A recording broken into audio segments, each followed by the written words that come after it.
Bon, toujours aux États-Unis, Donald Trump et Benjamin Netanyahu doivent se rencontrer ce soir à Washington. Il devrait être question du possible cessez-le-feu entre Israël et le Hamas. Je vais en parler avec le spécialiste en politique américaine, Raphaël Jacob. Bonsoir, Raphaël. Bonsoir, Sabrina. Donc, il faut dire quand même que c'est la troisième fois en 6 mois à peine que le premier ministre israélien se rend à la Maison-Blanche. Il y a beaucoup d'espoir quand même qui est fondé là, sur cette rencontre pour une possible trêve là, entre le Hamas et Israël. Il y en a beaucoup pour plusieurs cette fois-ci, comme très franchement, il y en avait beaucoup lors des deux premières rencontres, là aussi pour un cessez-le-feu. Je pense que c'est important de commencer en établissant à quel point les choses se sont empirées dans un certain sens depuis les derniers mois. C'est-à-dire qu'à peine au printemps dernier, il y a à peine quelques semaines, Donald Trump menaçait activement le Hamas de le détruire totalement s'il ne remettait pas la totalité des otages qui étaient soit vivants ou déjà décédés.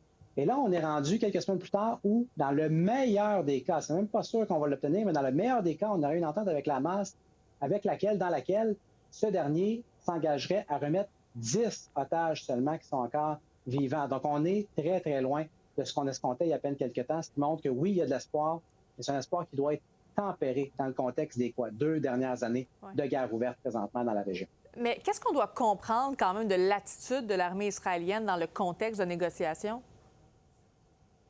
Il y a la question de l'armée, il y a la question peut-être plus fondamentale du gouvernement mené par M. Netanyahou. Et il y a d'énormes questions qui se posent en fait depuis la première heure, à savoir à quel point veut-on vraiment la paix? À quel point est-on même prêt à accepter qu'il y ait une voix ou des voix palestiniennes qui gèrent la situation à Gaza au lendemain d'un éventuel cessez-le-feu, au lendemain d'une éventuelle, et à ce stade-ci très hypothétique, fin des hostilités? Parce que ce qu'on dit encore dans les derniers jours du côté israélien, c'est quoi?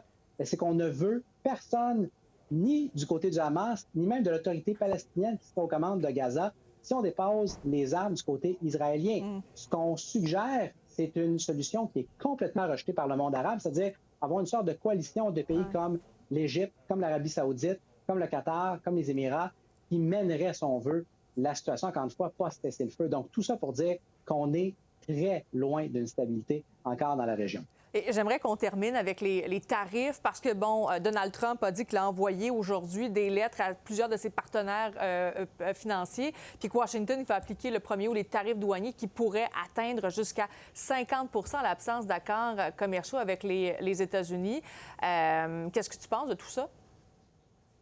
Je pense que c'est à peu près impossible à commenter parce que ça change continuellement et que c'est franchement impossible à suivre. Donc, le conditionnel que tu as utilisé, je crois que c'est important de le faire. Ah ouais. Ça pourrait atteindre 50 comme ça pourrait être le 1er août, comme c'était censé être à la base le 9 juillet, comme c'était censé avant ça être au mois d'avril. Donc, très franchement, c'est impossible à la fois comme analyste et encore une fois, très candidement, pour à peu près n'importe quel gouvernement qui transige présentement avec les États-Unis de savoir à quoi s'en Très tenir. difficile. Donc, présentement, on le laisse miroiter, mais on ne le sait tout simplement pas. Et soit dit en passant, même si à la limite c'était appliqué le 1er août prochain, il n'y a personne qui peut garantir présentement combien de temps ça durerait avant que le président change pour une énième fois d'idée.